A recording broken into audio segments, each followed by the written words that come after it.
कंस ने महाराज एक बहुत बड़े मेले का आयोजन किया, क्योंकि कंस ने बहुत से राक्षस भेजे, लेकिन भगवान ने एक एक करके सब राक्षसों को मार दिया। अब कंस ने सोचा ऐसा क्या करूं जिससे कृष्ण और बलराम को मार पाऊं।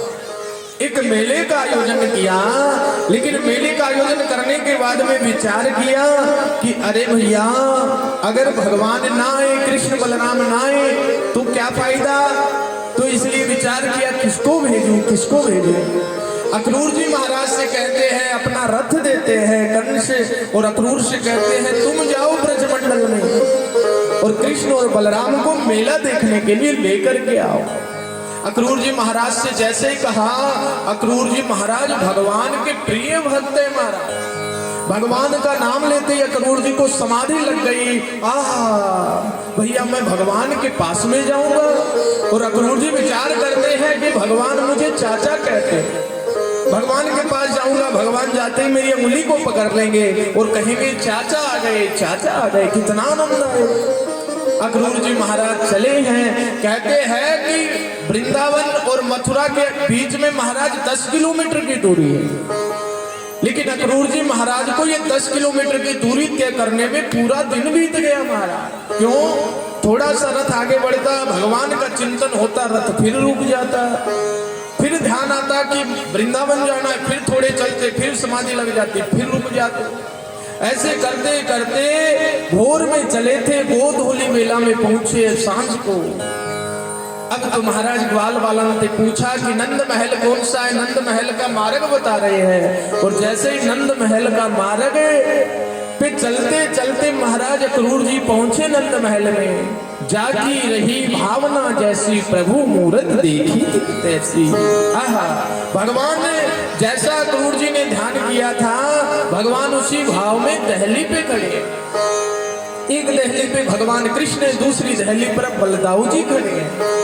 जैसे ही अक्रूर जी ने रथ रोका, भगवान दौड़े दौड़े गए, चाचा आ गए, चाचा आ गए, चाचा आ गए, लेकर के महलों में आए। और भगवान ने जैसे ही अक्रूर जी की अंगुली पकड़ी है, आहा, अक्रूर जी को वो ब्रह्म आनंद प्राप्त हुआ है महाराज, आनंद हो गया।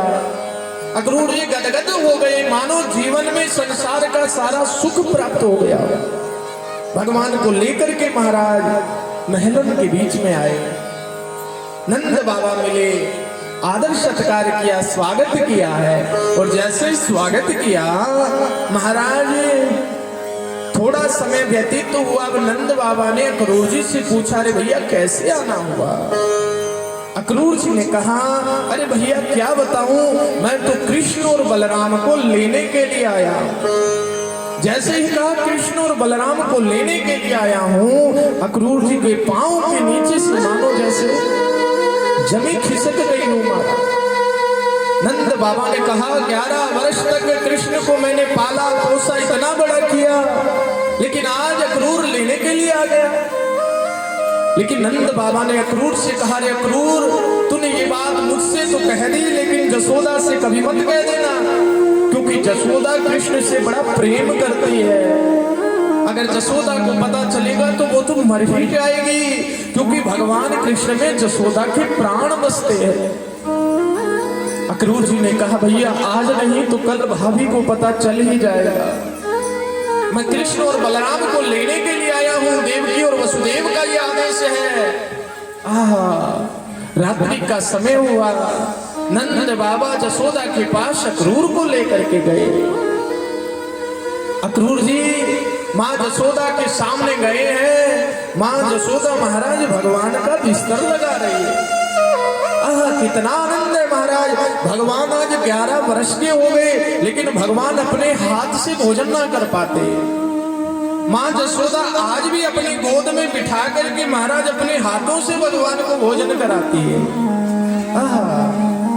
कितना आनंद होता होगा जब माँ अपने हाथों से भगवान को महाराज माखन मिश्री खिलाती। अक्रूर जी महाराज ने माँ का जब भगवान के प्रति प्रेम देखा तो अक्रूर जी के कंठ अवरुद्ध हो गए, कुछ बोल नहीं पा रहे। जसोदा ने कहा, अरे अक्रूर भैया आए हैं, आओ स्वागत है, कैसे आना हुआ। जैसे ही अक्रूर से कहा, अक्रूर ने कहा, भाभी कृष्ण। जसोदा ने कहा, कृष्ण क्या हुआ मेरे लाला को? अक्रूर ने कहा भाभी कुछ हुआ नहीं है, ये कृष्ण तुम्हारा पुत्र नहीं है। जैसे ही कहा कृष्ण तुम्हारा पुत्र नहीं है, जसोदा को क्रोध आ गया। मां जसोदा ने कहा अरे अक्रूर तुम्हारा दिमाग तो ठिकाने में है, क्या कह रहा है कृष्ण मेरा पुत्र नहीं है। जसोदा मैया को दोबारा कहा कि कृष्ण तुम्हारा पुत्र नहीं है। मां जसोदा सुन नहीं पाई, मारा धरती पर धड़ाम से गिर पड़ी। अक्रूर जी कहते हैं, नंद बाबा अक्रूर से कहते हैं अरे अक्रूर मैंने तुमसे कहा था ना जसोदा इस बात को बर्दाश्त नहीं कर पाएगी। महाराज जल लेकर के आए, जसोदा के चेहरे पे जल के छींटे लगाए। जैसे ही माँ जसोदा को महाराज ने को होश आया, माँ जसोदा जगते ही भगवान को पुकार रही है, चिल्ला रही है कृष्ण कृष्ण। लेकिन अपनी आंखों के सामने जब अक्रूर को देखा, माँ जसोदा कहती तू अक्रूर नहीं बड़ा करूर है जो आज एक माँ से उसका पुत्र छीनने आया। अक्रूर नहीं है तू, बड़ा करूर है। पैदा होते ही मर क्यों ना गया तू, पैदा होते ही मर क्यों ना जाता तू। अरे भैया जो आज मेरे से मेरा पुत्र तो ना छीनता। नंद बाबा जसोदा को समझाते हैं अरे जसोदा अक्रूर सच कह रहा है, कृष्ण हमारा पुत्र नहीं, कृष्ण देवकी और वसुदेव का पुत्र है। कंस के भय के कारण देवकी और वसुदेव ने हमारे पास में पालन करने के लिए इसको भेजा है। जसोदा कहती है मैं कैसे मानूं इस बात को कि कृष्ण मेरा पुत्र नहीं है। अरे 11 वर्षों तक मैंने इसका पालन किया है, अपना दूध पिलाया है, पाला पोषा बड़ा किया, और आज कृष्ण जब 11 वर्ष का हो गया तो कह रहे कृष्ण मेरा नहीं है। माँ जसोदा रो रही है। नंद बाबा और अक्रूर महाराज माँ जसोदा से कह करके चले गए कि सुबह होते ही कृष्ण और बलराम दोनों भाइयों को मथुरा ले जाएंगे। दोनों नंद बाबा और अक्रूर चले गए, लेकिन माँ जसोदा को नींद नहीं आ रही है। भगवान बाहर से खेलते खेलते महाराज हर दिन की भांति दौड़े दौड़े आए, और भगवान आते ही माँ जसोदा की गोद में बैठ जाते थे। लेकिन आज जब माँ की गोद में बैठे तो माँ जसोदा की आंख भर आई, माँ रुदन करने लगी। अरे आज मेरा पुत्र मुझसे इतना दुलार करता है, कल ये चला जाएगा फिर मुझसे कौन प्रेम करेगा।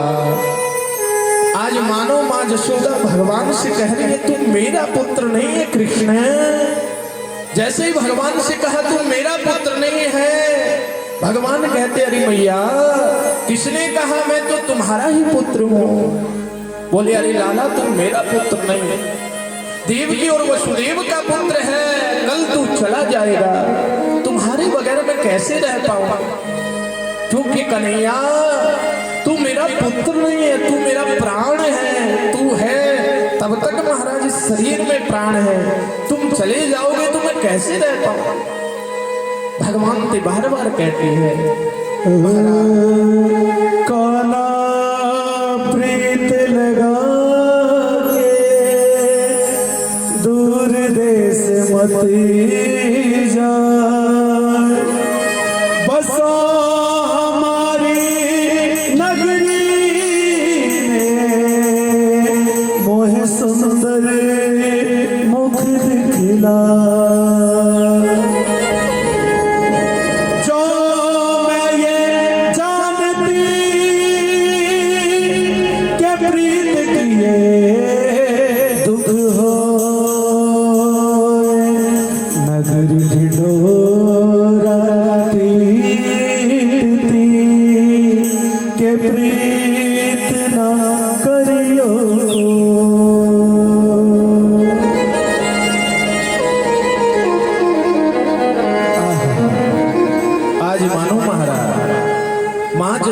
भगवान से बार बार निवेदन कर रही है अरे लाला तू तो मुझको छोड़ के ना जाए।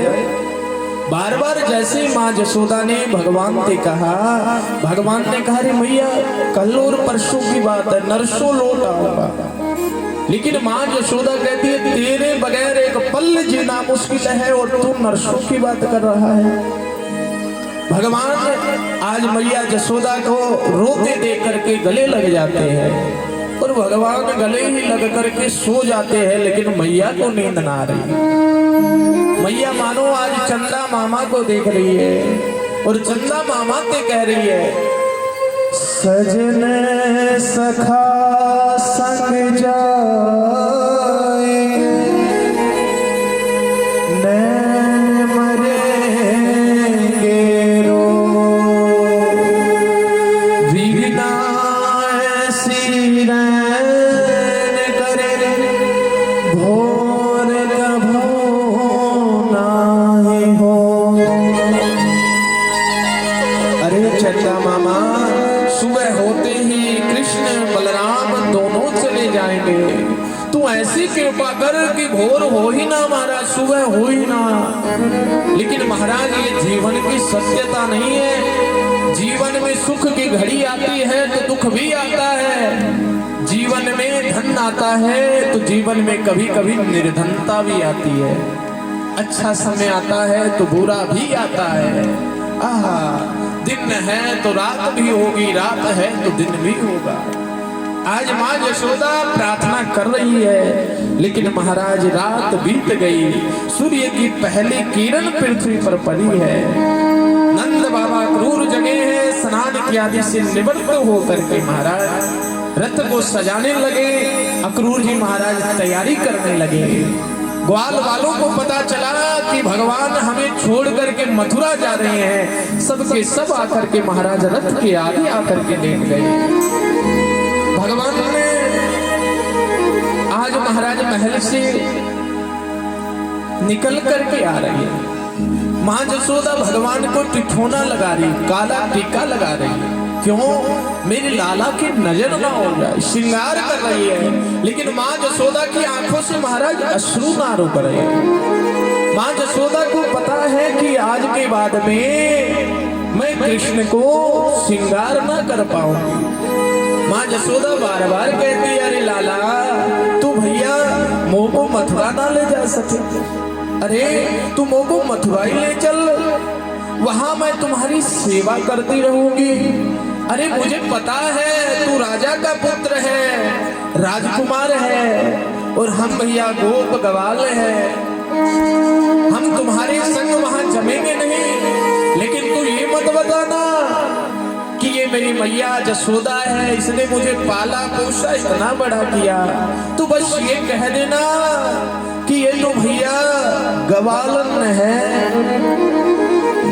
हमारी सेवा करती है।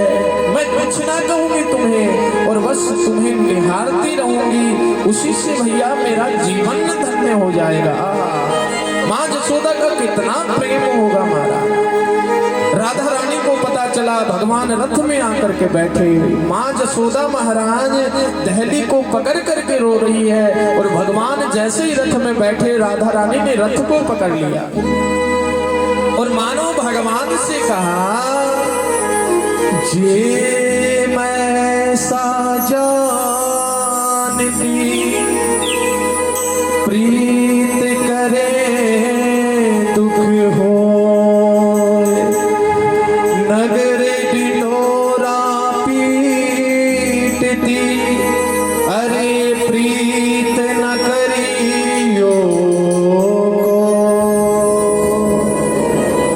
राधा रानी रथ को पकड़ करके रो रही है, माँ यशोदा दहली को पकड़ करके रो रही है और महाराज प्रार्थना कर रही है। क्या कह रही है महाराज? बड़ा सुंदर भाव है। आइए भगवान विदा ले रहे हैं, सभी ब्रिजवासी भगवान को रोकने का प्रयास कर रहे हैं। पत्ता टूटा डाल से तो ले गई पवन उड़ा, अब के बिछड़े कब कहीं दूर बसेंगे जा, कानायों मत जानियो के तो बिछड़े मोह चैन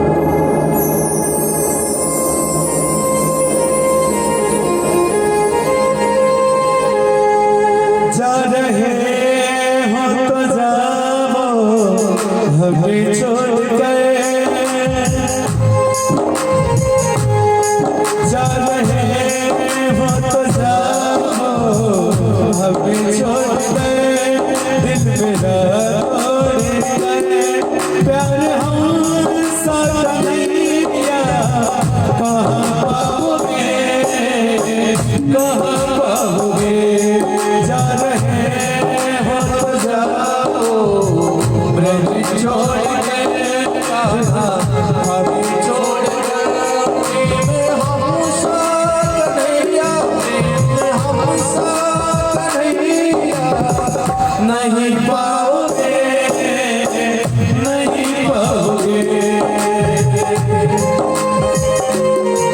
सभी गाइए श्री हरि।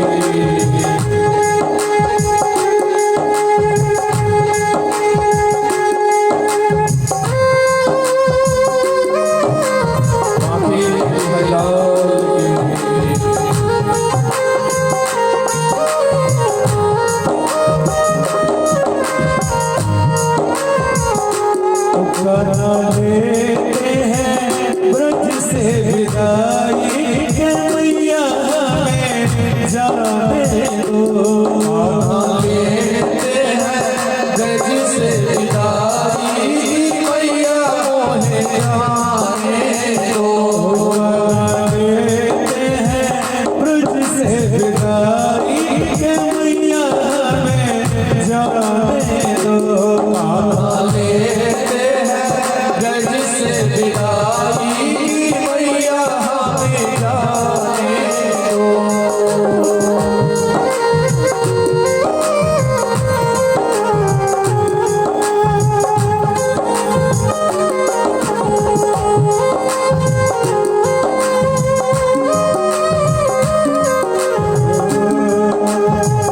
लंबी जुदाई 4 दिनों का प्यारों का लंबी जुदाई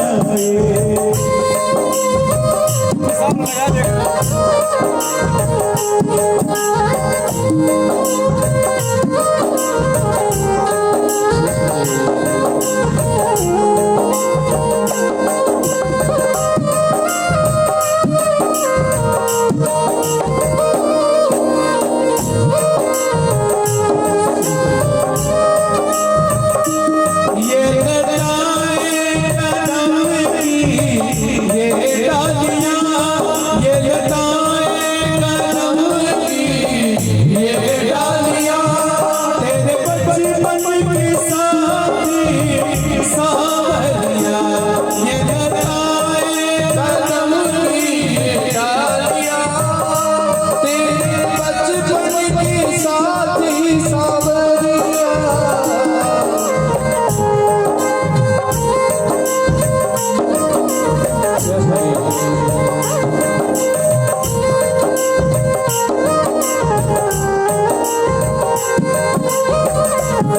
कुछ गलिया कहानी तेरी कहानी कुछ गलिया कहानी तेरी कहानी ऐसी गलिया कन्हैया नहीं पाओगे नहीं पाओगे।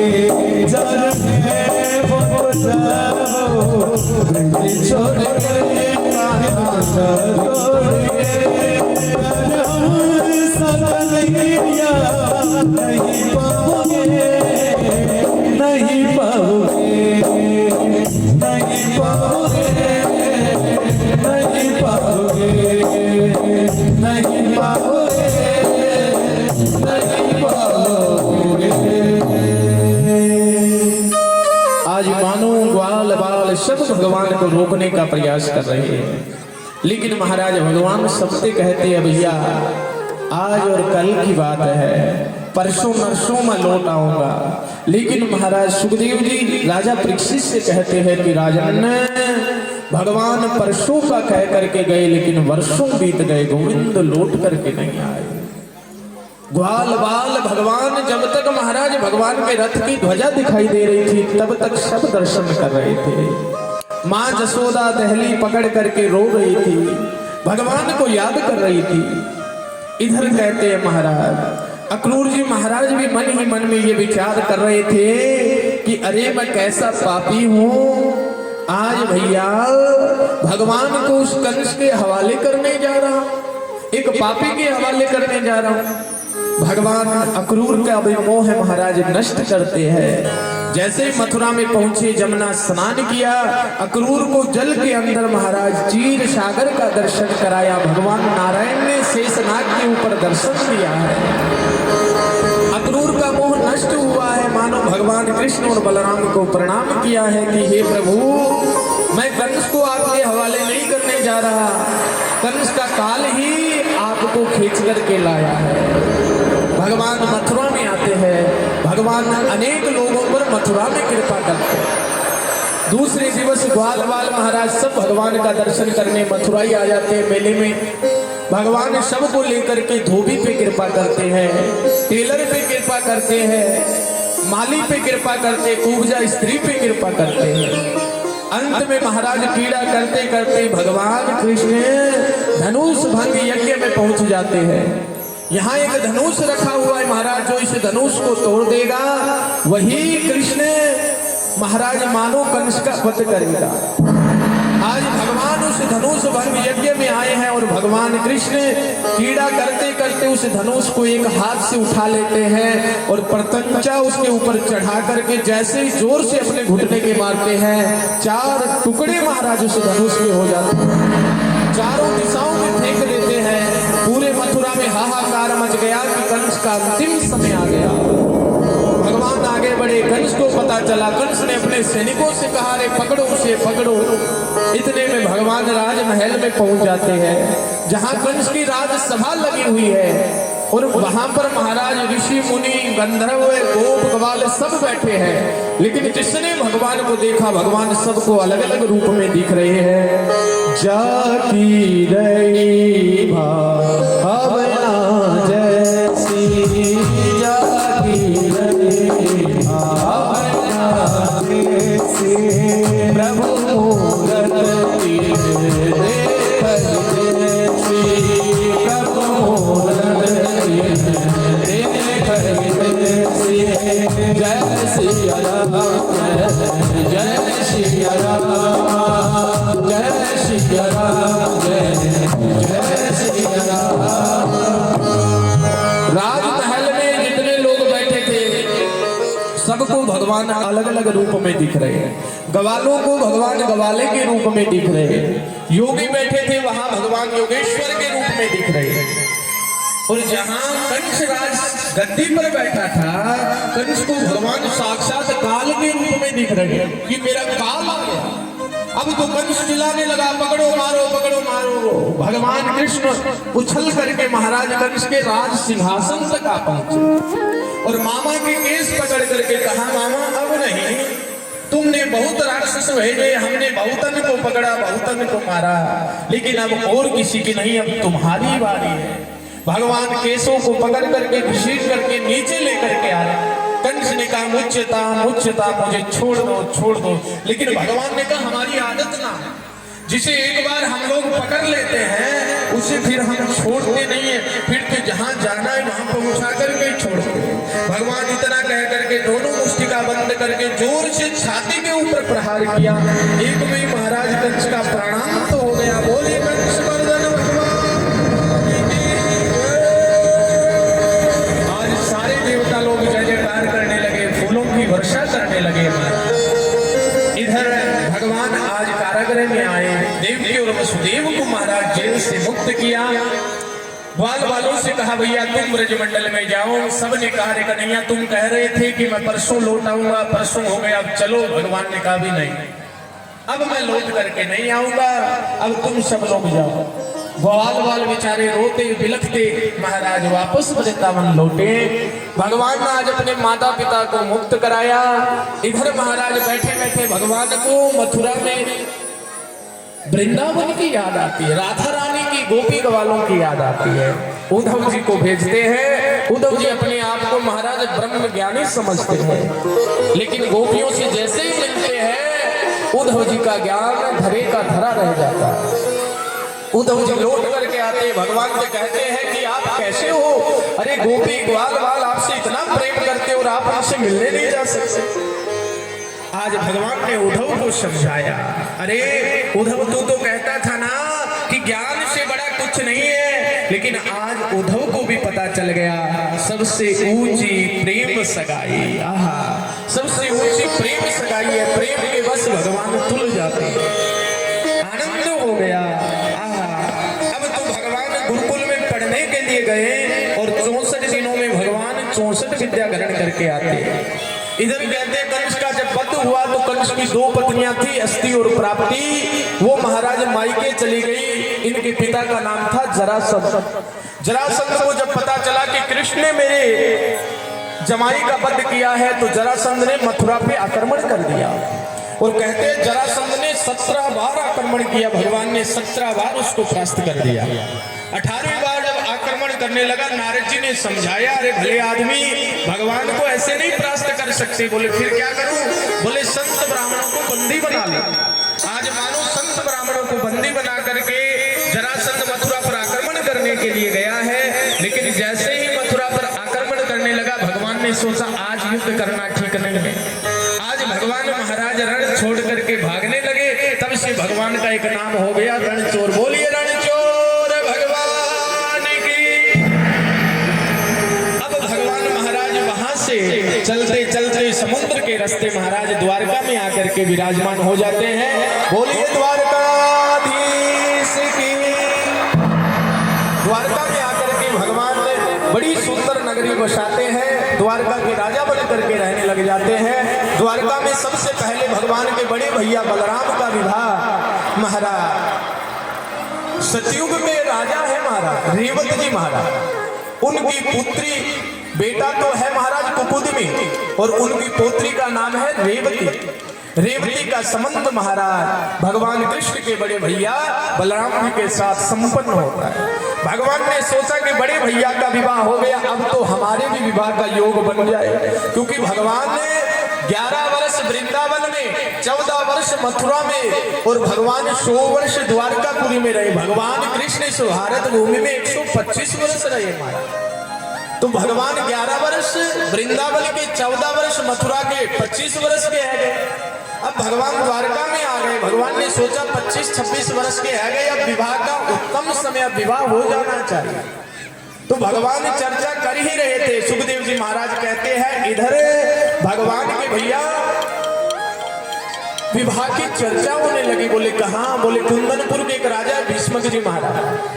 अभी महाराज थोड़े समय आनंद लेंगे, उसके बाद में सभी बराती बन करके आएंगे, क्योंकि ढोल बाजा वाले बहुत समय से इंतजार कर रहे हैं। और वैसे भी क्षेत्रियों की बारात तो थोड़ी कभी समय से पहुंचती नहीं महाराज, थोड़ी विलंब से हो ही जाती है। तो भगवान भी तो क्षेत्रीय है, तो नेक समय से थोड़ी आते, नेक थोड़ा विलंब हो ही जाता। तो हम सब लोग अब थोड़े समय बाद में बैंड बाजा वाले महाराज पीछे इंतजार कर रहे हैं। हम सब लोग महाराज बराती बन करके बड़े धूमधाम के साथ में आज भगवान का विवाह उत्सव बनाएंगे। और आज तो मेरी माताएं बड़ी शांति से बैठी है महाराज, नहीं तो महाराज घर की ओर महाराज प्रस्थान करना प्रारंभ कर देते हैं। लेकिन आज बड़े आनंद से श्रवण कर रहे हैं। मुझे पूर्ण विश्वास है कि आज पिपरिया गांव वाले सब के सब बराती बन करके आए। बोलिए भक्तवत्सल भगवान की। सबरे बराती बन के आए हो। कोई रुक्मणी पक्ष से महाराज भाती भी बन करके आए हो, कोई रुक्मणी मैया के पक्ष से भी आए हो कि नहीं आए? रुक्मणी मैया के पक्ष से कौन कौन है महाराज? हाँ, तो स्वागत में खरवनो है। भगवान जब बारात लेकर के आएंगे तो महाराज कुंदनपुर के राजा भीष्मक जी महाराज। ओम भगवान भीष्म को सूता रुक्मणी रुचिरानना राक्षसेन विधानेन उपीम इत श्रुता। राजा परीक्षित ने कहा, मैंने सुना है कि आप कह रहे हो कि द्वारकाधीश का विवाह कुंदनपुर की राजकुमारी रुक्मणी के साथ हुआ, लेकिन महाराज भगवान ने तो राक्षस विधि के द्वारा विवाह किया। भगवान किस प्रकार रुक्मणी का हरण करके लाए? तो सुखदेव जी महाराज वर्णन करते हैं कि एक बार राजा भीष्मक जी महाराज अपने राज्य में